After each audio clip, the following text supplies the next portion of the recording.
गुना शिवलिंग में बल की प्राप्ति होती है।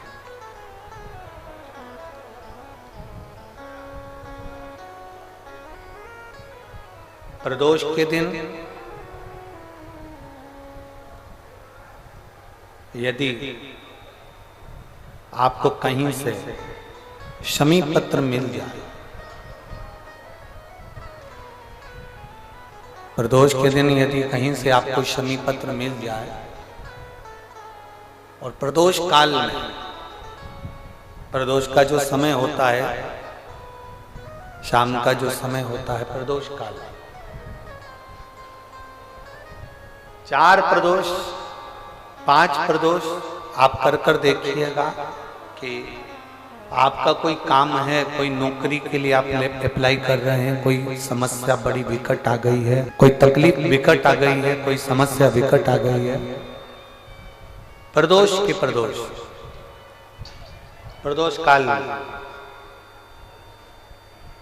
अगर एक शमी पत्र भी आप घर के शिवलिंग को, अब ये करने के लिए आपको मंदिर के शिवलिंग नहीं जाना, अपने घर में जो शिवलिंग, चाहे वो स्फटिक का हो, पारद का हो, कंकर शंकर का हो, लकड़ी का हो, जो शिवलिंग तुम्हारे घर में, कांच का हो, चाहे वो नर्मदा के कंकर का हो, नर्मदेश्वर हो, पाषाण का हो, जो शिवलिंग चांदी का हो, सोने का हो, तांबे का हो, पीतल का हो, जो शिवलिंग तुम्हारे, एक शमी पत्र यदि आप भगवान शंकर के शिवलिंग पर समर्पित कर रहे हो और उस शमी पत्र को उठाकर रात्रि को 9:15 की जो एक मुहूर्त होता है, एक समय होता है, जिस समय पर हम अपने मन की बात भगवान शंकर को कहते हैं, पूर्व में भी इसका वर्णन हम कर चुके हैं कथाओं में। उस 9:15 पर वो शमी पत्र को उठाकर एक कागज में, एक कटोरी में उसको रखते थे। 4 या 5 प्रदोष के उस शमी पत्र को अपने पास में रखिए और जिस कार्य के लिए जा रहे हो उसको जेब में ऊपर के भाग में उसको रखकर लेकर जाइए, आपका वो कार्य सफल होकर ही रहेगा, वो रुक नहीं सकता। शमी पत्र में इतना बल होता है, प्रदोष का जो शमी पत्र होता है वो बड़ा बलवान होता है, बड़ा एक पत्र है।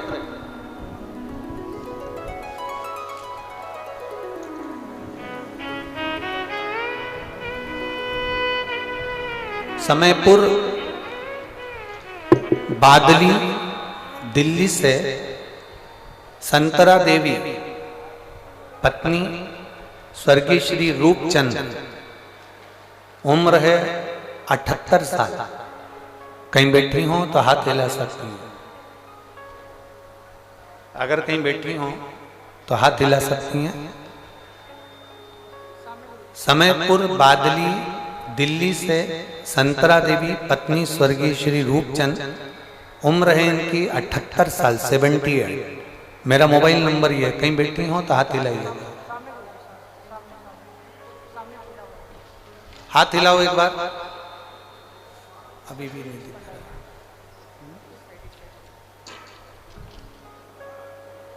ऐसे हाथ हिलाओ, दिख जाओगे हमको। कैमरे वाले को दिख गए क्या? ठीक है, कैमरे वाले को दिख गए तो कोई, कौन से वाले पंडाल में है? अंधेरे में है क्या? अच्छा, दिख नहीं रहा, ठीक है, एक बार वापिस हाथ हिलाओ।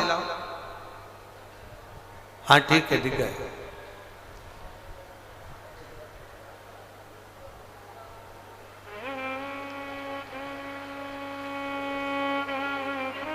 वापिस हाथ हिलाओ एक बार।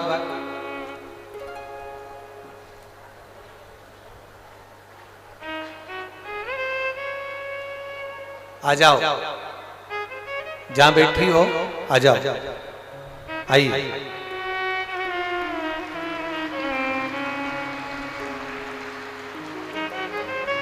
मेरे गर्भाशय में पिछले 11 साल से गठान है। आप इसको, जो ये पत्र है, इसको एलईडी पर एलईडी पर आउट। अच्छा, आस्था चैनल पर आप इस पत्र को पढ़ सकते हैं।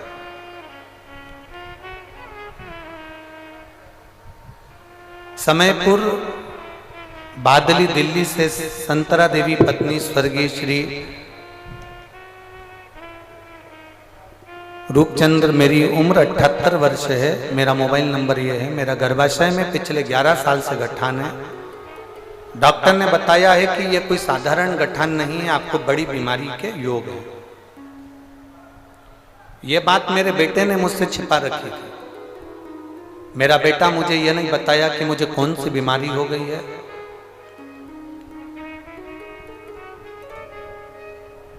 मुझे यह बताया नहीं गया। तब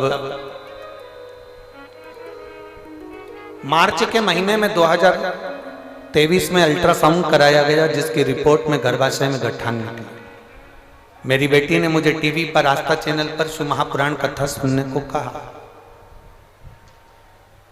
आप बार बार कथा में कहते हो एक लोटा जल सारी समस्या का हल। मैंने आपके इस वचन को माना और रोज बाबा को एक लोटा जल चढ़ाना प्रारंभ किया, एक बेलपत्र खाना शुरू किया।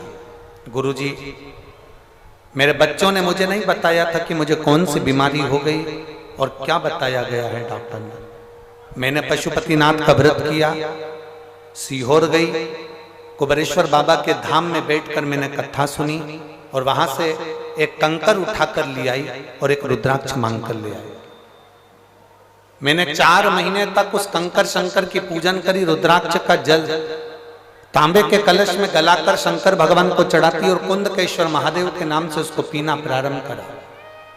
गुरुदेव, मेरे बेटे ने मुझसे छुपा कर रखा था कि मुझे ऐसी कौन सी बीमारी हो गई और 11 साल से मेरे शरीर के अंदर गांठ थी गर्भाशय में जो फैल रही थी।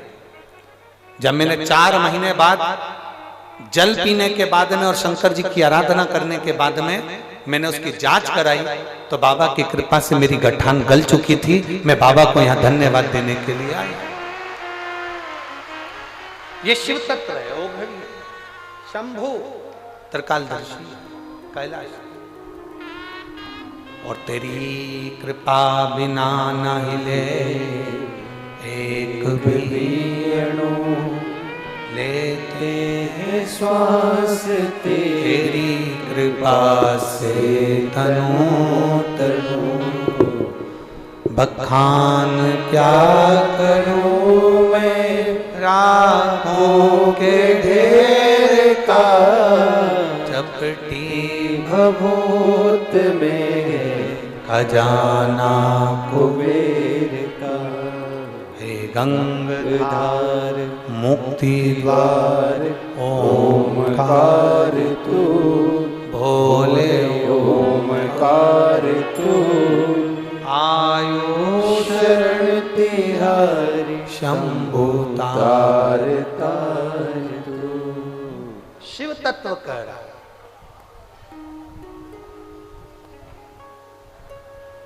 जो शंकर भगवान के स्वरूप में जो बल है उससे 1000 गुना ज्यादा बल शिवलिंग में है।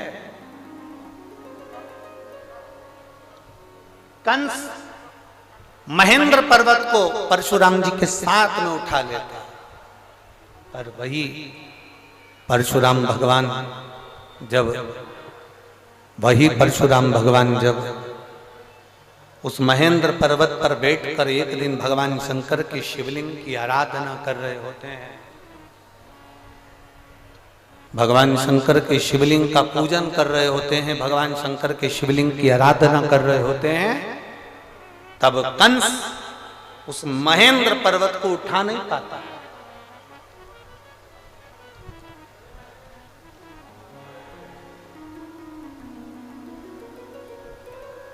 कंस नहीं उठा पाया, बहुत प्रयास करा कंस। कंस को समझ में नहीं आ रहा कि आखिर ये हो क्या रहा है कि मैं इस महेंद्र पर्वत को उठाता था, मैं परशुराम भगवान को महेंद्र पर्वत के साथ में उठा लेता था, मैं इसको बार बार उठाता था, पर आज ये महेंद्र पर्वत, आज ये परशुराम भगवान, आज ये महेंद्र पर्वत मुझसे उठ क्यों नहीं रहा। कंस की चित्तवृत्ति में ये बात नहीं बैठ पा रही।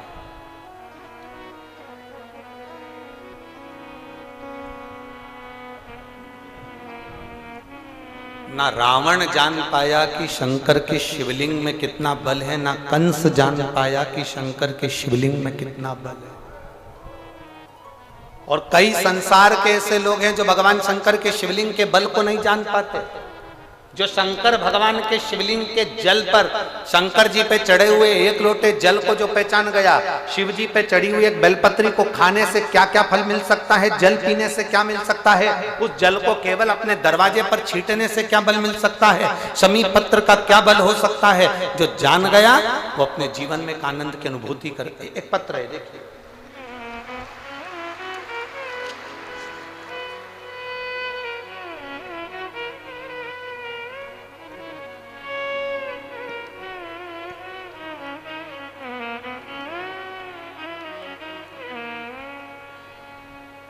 मेरा नाम कृष्णा, गांव रामपुर, तहसील पटोदी। पटोदी है, ठीक है।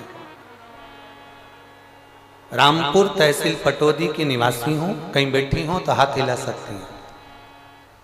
अगर कहीं बैठी हो तो अपने दोनों हाथ ऐसे हिला सकती हैं। मेरा नाम कृष्णा है, गांव रामपुर, तहसील पटोदी की निवासी हूं। कहीं बैठी हूं, दिख गई क्या? हाथ हिला दो एक बार ऐसा। कौन सी?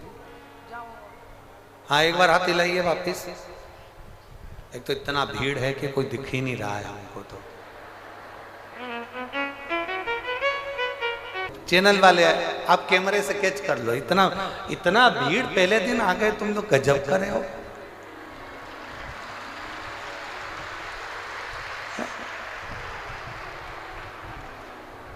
अरे व्यक्ति की पूरी व्यवस्थाएं फेल कर देते हो।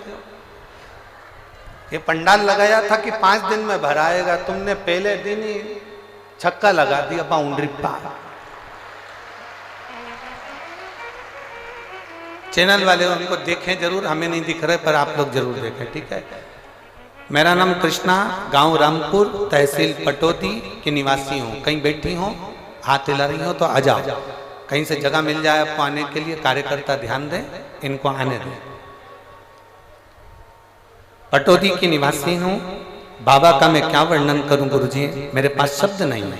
पत्र को आस्था चैनल पर पढ़ें या एलईडी पर पढ़ें। फरवरी 2021 में मेरी बेटी की शादी थी। शादी से करीब 20 दिन पहले मेरे गले में दर्द हुआ। पास के हॉस्पिटल में एसजीटी में दिखाया तो डॉक्टरों ने बताया कि मुझे गले में 3rd स्टेज का कैंसर हो गया। मेरे गले में 3rd स्टेज का कैंसर हो गया। 20 दिन बाद बेटियों की शादी, घर में बहुत परेशानी आ गई और मेरे गले में हो गया कैंसर। जैसे तैसे करके बेटी की शादी तो कर दी गुरुदेव। बाद में मेरी बड़ी बेटी मुझे गले लगाकर रोने लगी, मम्मी तुम्हें कैंसर हो गया है, और कैंसर भी 3rd स्टेज का है। मम्मी चलो तुमको जयपुर ले चलती हूँ और जयपुर में डॉक्टर को दिखा देती हूँ। मुझे जयपुर लेकर गए। वहां पर एपेक्स हॉस्पिटल में मेरा इलाज चालू हुआ। 2 महीने तक मैं एपेक्स हॉस्पिटल में भर्ती रही और मेरा इलाज चला। 2 महीने एडमिट रहने पर एपेक्स हॉस्पिटल के डॉक्टर ने कह दिया कि कैंसर बहुत ज्यादा संख्या में पूरे शरीर में फैल चुका है, तुम्हारा बचना मुश्किल है। यह कैंसर गले के माध्यम से पूरे शरीर में हो गया। डॉक्टर ने मेरी बेटी से कह दिया कि तुम्हारी माता जी को तुम घर ले जाओ और उनकी सेवा करो, क्योंकि कैंसर 3rd स्टेज का है और पूरे शरीर में फैल चुका है। तब हम लोग, मेरी बेटी मुझे घर लेकर आ गई। पड़ोस में किसी ने मेरे बेटे को बताया कि आस्था चैनल पर कथा आती है। बेटे ने उस दिन आस्था चैनल कथा में खोल दिया और मैंने कथा सुनी और मेरे बच्चों ने मंदिर जाना प्रारंभ करा। हमने पहली बार मेरे बच्चों ने शंकर जी के मंदिर पर पांव रखा गुरुदेव, कभी शिव के मंदिर नहीं गए थे। शंकर जी के मंदिर गए, जल चढ़ाया, जल को लेकर आए, बेलपत्र चढ़ाई, बेलपत्र को लेकर आए। डॉक्टर ने तो जवाब दे दिया, 3rd स्टेज का कैंसर बताकर कह दिया कि इनकी सेवा करो, इसका कोई तोड़ नहीं। हम बेलपत्र खाने लगे, जल पीने लगे, मेरे शरीर में थोड़ा थोड़ा मुझे आराम लगने लगा। जिस गले में से मैं कुछ खा पी नहीं सकती थी, केवल शंकर जी का जल पीती और बेलपत्र खाती। धीरे धीरे मेरे शरीर में आराम लगा तो मैं खुद मंदिर तक जाने लगी और मंदिर में जाकर बाबा को जल चढ़ाकर उस जल को पीने लगी। गुरुदेव, आपकी कथा नहीं, शंकर की वाणी है। हमको लगता है आप नहीं बाचते, स्वयं कैलाशपति आकर कथा बाचता है। गुरुदेव, हम 20 दिन तक शंकर पर चढ़ा हुआ जल पिए और 20 दिन तक बेलपत्र खाकर जब मेरे शरीर को थोड़ा सा अच्छा लगा तो हम चेकअप कराने वापिस जयपुर चले गए। हम जब जयपुर में वापिस पहुंचे तो जयपुर के हॉस्पिटल में जब हमने चेकअप करवाया तो डॉक्टर बोले, समझ में नहीं आ रहा है कि आपकी माता को 3rd स्टेज का कैंसर है, उसके बाद भी इनका कैंसर धीरे धीरे ठीक कैसे हो रहा? ये भूतो ना भविष्यते, ये कभी नहीं हो सकता। डॉक्टर ने कहा, आप कहाँ की दवाई खा रहे हो? डॉक्टर हमसे पूछा, जयपुर का कौन सी जगह की दवाई खा रहे हो? तब मेरा बेटा बोला, दवाई नहीं खा रहे, शंकर जी के मंदिर मेरी मम्मी जाती हैं, जल चढ़ाती हैं, वो पीती हैं, बेलपत्र खाती हैं। गुरुदेव, कथा में आपने कह दिया कि पंडाल में बैठकर जो कथा सुनता है, कथा के पंडाल में बैठकर जो कथा सुनता है, देवाधिदेव महादेव उसके मन की मुराद पूरी करते हैं। अलवर में आपकी कथा होने वाली थी, मैंने अपने बेटे से कहा मेरा कैंसर ठीक नहीं हो रहा, और सीवर वाला महाराज कहता है पंडाल में बैठकर जो मांगो वो मिलता है। पंडाल में जहां बैठो वहां की जो मिट्टी होती है वो भगवान शंकर के कैलाश धाम की मिट्टी होती है, 12 ज्योतिर्लिंग की मिट्टी होती है। मुझे अलवर की कथा सुनने दे, वहां की मिट्टी को मैं अपने गले में लगाऊंगी और अपने शरीर में लगाऊंगी तो जरूर ठीक होंगी। मुझे अलवर जाने दे। बेटे ने मुझे अलवर जाने से मना करा पर मैं मानी नहीं। तब मैंने अपनी बेटियों से कहा, बेटियों ने मुझे अलवर जाने को हाँ भर दी। अलवर की कथा में मैं बैठकर भगवान शंकर की कथा सुनने लगी। आप कहते हो पंडाल में बैठकर जो मांगो वो मिलता है, मैं अलवर की कथा में बैठकर मांगने लगी। रोज आरती होती, आरती के बाद मिट्टी को अपने गले में और शरीर पर लगा लेती। गुरुदेव, बाबा का मैं क्या वर्णन करूं। 9 मार्च 2024 को बाबा पर जल चढ़ाकर, 9 मार्च 2024 मैं 9 मार्च को अपने बच्चों को लेकर हॉस्पिटल पहुंच गई जयपुर के और जांच कराई तो मालूम पड़ा कि मेरा कैंसर पूरा समाप्त हो गया था। इसलिए मैं पंडाल में बैठकर कथा सुनने के लिए। गुरुदेव, डॉक्टर भी आश्चर्य में है कि ये गले का कैंसर किसी हालत में समाप्त नहीं हो सकता, पर सारी रिपोर्ट नील आई है, पूरी रिपोर्ट नॉर्मल आई है और मेरा कैंसर पूरा समाप्त हो गया। माता जी ने एक लाइन बहुत अच्छी लिखी है, करता करे ना कर सके शिव करे सो होए, 3 लोक नो खंड में मेरा महादेव जैसा न कोई। ये शिव तत्व की प्राप्ति। कहीं बैठी हो